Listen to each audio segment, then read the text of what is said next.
नमस्कार दोस्तों, स्वागत है आपका समाचार कैरी हिंदी न्यूज चैनल में। और हल्का बादली के जहांगीरपुर गांव में रोड और जोड़ की मांग को लेकर चल रहा आमरण अनशन आज 8वें दिन में प्रवेश कर गया है। विभिन्न सामाजिक संगठनों ने पहुंचकर वहां अपनी उपस्थिति दर्ज कराई है। भारतीय किसान यूनियन दिल्ली प्रदेश के अध्यक्ष चौधरी वीरेंद्र सिंह डागर अपनी टीम के साथ वहां पहुंचे और आमरण अनशन पर बैठे युवकों का हालचाल जाना। आपको बता दें कि आमरण अनशन स्थल पर लगातार समर्थकों की भीड़ बढ़ती ही जा रही है। इसी क्रम में आज विभिन्न सामाजिक और धार्मिक दलों के प्रतिनिधि, संगठनों के प्रतिनिधि वहां पहुंचे और आमरण अनशन पर बैठे युवाओं को अपना आशीर्वाद प्रदान करते हुए तुरंत इन दोनों समस्याओं के समाधान की मांग भी दोहराई गई। आपको जानकारी के लिए बता दें कि आज झज्जर जिला प्रशासन की ओर से वरिष्ठ अधिकारी भी वहां पहुंचे। बादली के एसडीएम राहुल कुमार व सीईओ प्रदीप कौशिक जी भी वहां पहुंचे और उन्होंने ग्रामीणों से आमरण अनशन को समाप्त करने की मांग की। साथ ही विभिन्न वक्ताओं ने धरना स्थल को संबोधित करते हुए कहा कि अब यह मांग पूरी हुए बिना धरना समाप्त नहीं किया जा सकता। महिलाओं की संख्या भी बड़ी संख्या में महिलाएं भी वहां उपस्थित रही। डॉक्टरों की टीम ने जिला प्रशासन के निर्देश पर आमरण अनशन पर बैठे दोनों युवाओं की जांच की, जिसमें दीपक शर्मा के स्वास्थ्य को कमज़ोर आंका गया और उनको एक दिन के लिए झज्जर स्थित सिविल अस्पताल में भेजा गया। उनके स्थान पर निर्णय लिया गया कमेटी द्वारा व सुनील गुलिया खाप प्रधान के द्वारा सरजीत गुलिया उनके स्थान पर आमरण अनशन पर बैठेंगे। जब तक दीपक वहां से तंदुरुस्त होकर वापस लौटते हैं, सरजीत गुलिया ने आमरण अनशन पर बैठने का फैसला किया। एसडीएम महोदय ने स्वयं दोनों आमरण अनशन पर बैठे युवाओं से बातचीत की, उनके स्वास्थ्य की जानकारी ली, वहां उपस्थित डॉक्टरों की टीम से भी सलाह मशविरा किया।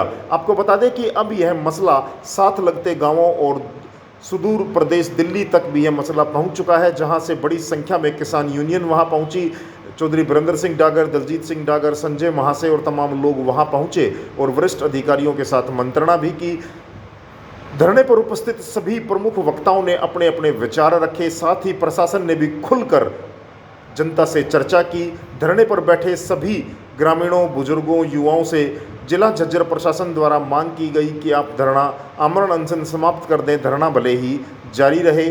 समस्या के समाधान के लिए वरिष्ठ अधिकारियों को सूचित कर दिया गया है और शीघ्र ही इन दोनों समस्याओं का समाधान किया जाएगा, ऐसा आश्वासन देते नजर आए झज्जर जिला प्रशासन के वरिष्ठ अधिकारी। काफ़ी बड़ी मंत्रणा के बाद अंत में कमेटी द्वारा निर्णय लिया गया कि यह धरना जब तक जारी रहेगा तब तक लिखित में कामों के समाधान का आश्वासन नहीं दिया जा सकता है।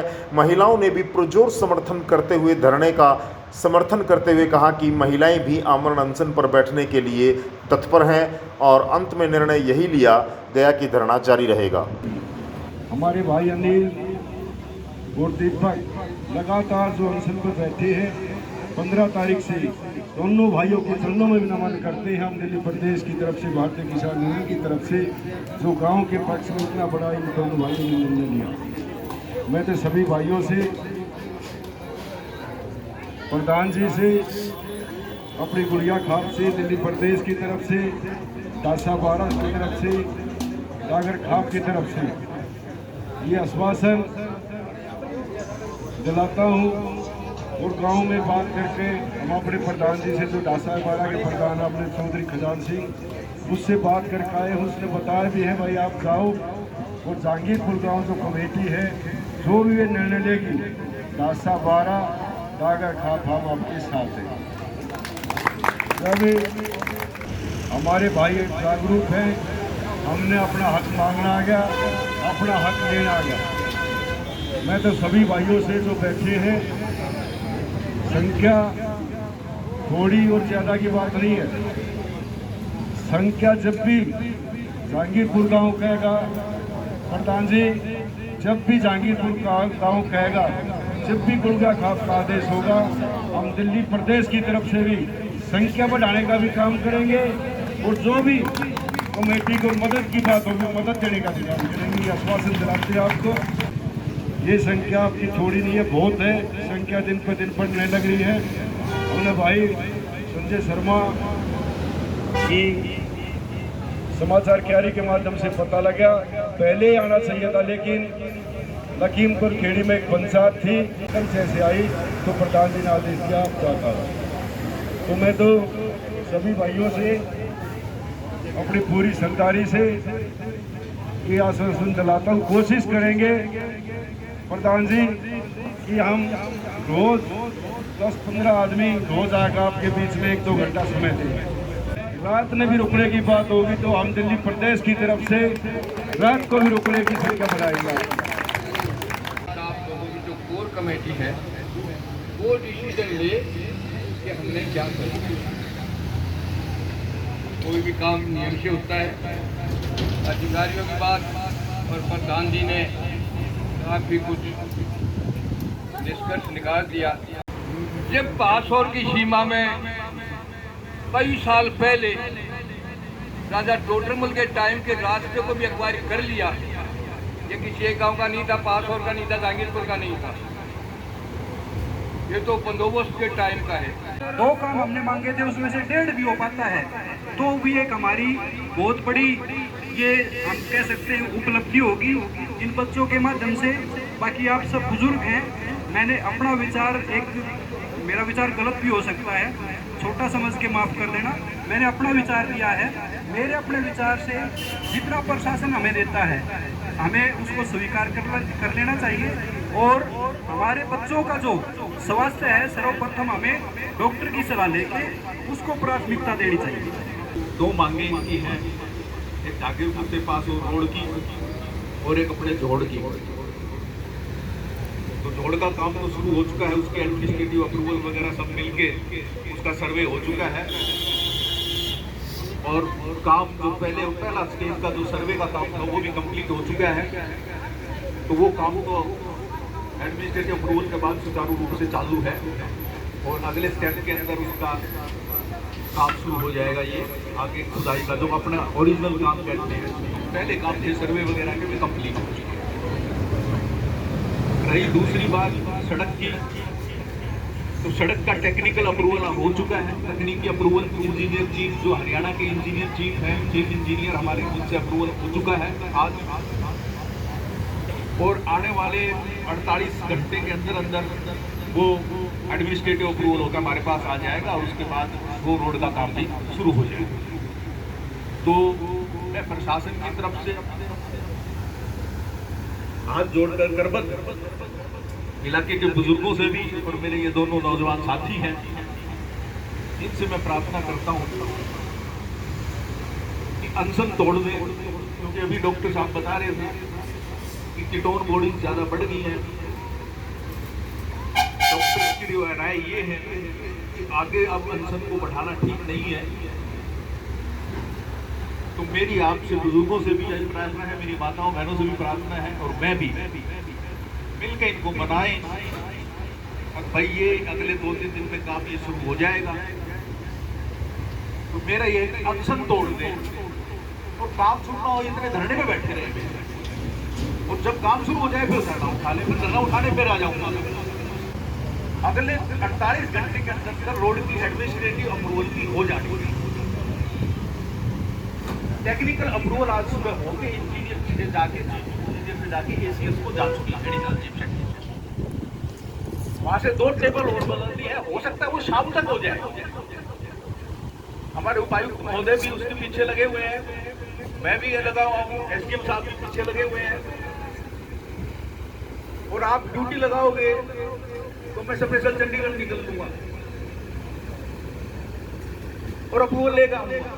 तो मेरी सभी बुजुर्गों से, माताओं बहनों से प्रार्थना है इन 2 नौजवान साथियों का अनशन तोड़वाने का काम करें। सिर्फ 2 बात बताना चाहूँगा एक्स्ट्रा। एक हमारे यहाँ पे डॉक्टर साहब आए हुए हैं, कल इनकी तबीयत खराब हुई थी तो कुछ यूरिन ब्लैडर का इशू था, तो वो डीएनएस की बोतल चढ़ा के, ग्लूकोज जिसको बोलते हैं, इनको चढ़ाई गई थी और इनका सैंपल लिया गया था। तो अभी उसकी रिपोर्ट बाय चांस मेरे पहुंचने पे डॉक्टर साहब ने मुझे अभी बताई है, अभी आई है। तो इनके अनुसार किसी भी हालत में इनको अभी हॉस्पिटलाइज करना पड़ेगा, अभी तुरंत। ये मेरा निवेदन है, ये डॉक्टर का ओपिनियन है, ये मेरी कोई व्यक्तिगत वो नहीं है। मैं गांव के बीच में हूँ, गांव के साथ हूँ। पहले भी गांव ने मेरा बहुत सम्मान किया, मैं उसके लिए गांव का आभारी हूँ। और दोबारा भी गांव से प्रार्थना कर रहा हूँ कि अपने दीपक जी की तबीयत उतनी ठीक नहीं है जितनी आपको दिखाई दे रही है, क्योंकि मेडिकल की ब्लड सैंपल की रिपोर्ट मेरे पास है कि डॉक्टर साहब ने बताई है कि इनका तुरंत हॉस्पिटलाइजेशन होगा और शायद इनको पीजीआई रोहतक भी एक बार चेकअप के लिए वहाँ पे मेडिसिन के स्पेशलिस्ट डॉक्टर बैठते हैं, वहाँ जाना पड़ेगा। स्थिति लगभग स्पष्ट हो चुकी है। आमरण अनशन तो है ही, और आमरण अनशन आदमी वैसे ही नहीं करता, वो बहुत पीड़ा में होता है, बहुत सोच विचार के बैठता है, और बिठाने वाला पूरा गांव और पूरा क्षेत्र होता है उसको। तो आराम से जो है ना, इन भाइयों की पीड़ा को देख के देखो, 8 दिन से भूखे पिसाए बैठे हैं। अभी हमने सारी बातें करी, हमारी मातृशक्ति भी गई थी, हमारे पूर्वज बुजुर्ग भी हमारे साथ गए थे, साइड में हमने बातचीत करी है और पूर्ण रूप से स्वतंत्र कर दिया था मन तो मगा भाई। मेरी तो मुख्य वाणी होगी, बाकी मुख्य वाणी के बाद विचार विमर्श आप लोग जो करोगे उस बात को मैं सभी के बीच में रखूंगा। और प्रशासन से एक बात कहूँगा कि आप जो है बेफिक्र होके अपनी नौकरी करें और हमारे को हमारे हालात पे छोड़ दें। समय समय पे अगर आपको महसूस हो कि हम जायज़ बात पे बैठे हैं तो आप हमारे को संभालने का काम कर लेना, नहीं करोगे तो हम बैठे हैं। हम हिंसा का कोई रास्ता नहीं अपनाएंगे, लेकिन हम इस आंदोलन को लंबा चलाएंगे, ये हमारे सभी भाइयों के दिल की इच्छा है। हम इस आंदोलन को लंबा चलाएंगे, तो आप ये महसूस ना करना कि हम आए थे, हम बार बार आ रहे हैं, आपकी बात को हम नहीं मान रहे। देखो, ये हमारी समस्या है, आप लोगों ने काम करना, आपकी लाइन दूसरी है, हमारी दूसरी लाइन है। हम बिल्कुल अहिंसा का रास्ता अपनाते हुए इस धरने को जारी रखेंगे। ये आप लोग इस बात से सहमत हैं? हाथ उठा के एक बार सभी अपना समर्थन करें। अरे भाई, हाथ उठाओ तो कुछ ना हो। जैसे मातृशक्ति ने अपनी संख्या बढ़ाई है, मैं तो ये कहूँगा कि हमारी बहुत संख्या है, लेकिन इस संख्या को हमारे को और बढ़ाना है। और अब मैं इसको कल या परसों खाप लेवल पे भी इसको लेके जाऊंगा। मैं विचार आप लोगों को मैं अपने बता दूंगा शाम को, इसको खाप लेवल के पे लेके जाएंगे। और हमारे को भाई किसी नेता की जरूरत नहीं है, नेता आप लोग सभी हो।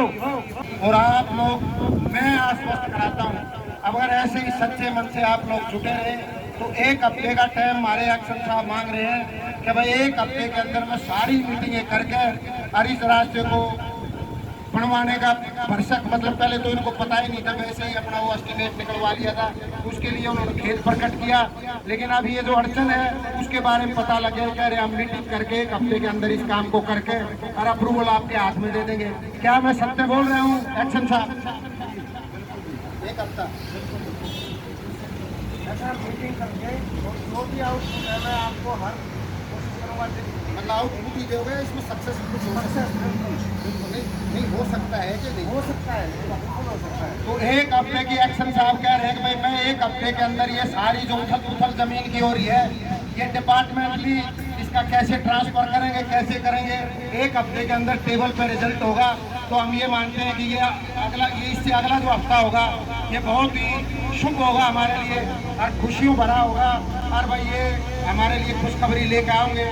लेकिन भाई इनके ऊपर सरकार बैठी है, इनकी भी मजबूरियां हैं। अगर हमने धरना उठा दिया तो सरकार का कोई भी आदमी आकर उसके अंदर अड़चन डाल सकता है और इनको ऑर्डर की जो है ना अनुपालना करनी पड़ेगी। इनको कोई भी ऑर्डर आ सकता है कि भाई इसको अभी यहाँ तक करके और इसको ढीला छोड़ दो। तो हम इनका जो वजन है उसको कम करते हुए सारे बोझ अपने सिर पर उठाओ, सारे उठा लो, प्रशासन के सिर पर बोझ छोड़ो ही मत। प्रशासन अपना काम करता रहे, जितनी मेहनत करेगा मेहनत रंग ले आओगी और आप लोग प्रयास जितने करोगे तो उतना ही जल्दी काम होगा। तो अब मैं धरने की रूपरेखा बताता हूँ। धरना बिल्कुल नहीं उठेगा, हम प्रशासन का दिल से सम्मान करते रहेंगे आगे और प्रशासन के माध्यम से हमारे काम होंगे। तो भाई धरना जारी रहेगा। और इसके अंदर हमारे 2 बच्चे, हमने पहले भी बताया था, अब भी बता रहा हूँ, डॉक्टर से अलग भी हमारे डॉक्टर साहब ने दीपक शर्मा जी के बारे में बताया कि इनको अभी फिलहाल हॉस्पिटलाइज करना पड़ेगा। दीपक शर्मा जी को हम भेज देंगे और उसकी जगह पे स्वेच्छा से हमारे भाई सर जी अभी जो स्टेज का काम संभाले, स्टेज सेक्रेटरी हैं, इधर आ बनता है ये सरजीत भाई है, इन्होंने स्वेच्छा से मैंने पूछी थी, इन्होंने अपनी इच्छा जाहिर की है कि भाई दीपक उठेगा। दीपक धरने से नहीं उठा है, दीपक ने स्वयं भी बता दिया, और ना दीपक धरने से उठेगा। दीपक ट्रीटमेंट लेगा, दवाई लेगा, मेडिसिन लेने के बाद वापस आके यहीं बैठेगा, और उसकी जगह पे अभी से ये अपने जो सरजीत भाई है ये धरने पे बैठ गए हैं। हाथ जोड़ के आशीर्वाद ले, इनको आशीर्वाद दो और एक बार हाथ उठा के इनका समर्थन करो। ये अभी से धरने पे बैठ गए हैं। मातृशक्ति से विचार विमर्श करने के बाद अगर इनकी इच्छा होगी तो हम इनके बारे में भी विचार करेंगे, सोचेंगे। हो सकता है इनको भी बिठाना पड़ जाए, महिलाओं की थोड़ा सा विशेष अधिकार होता है तो हम उसका भी प्रयोग कर सकते हैं।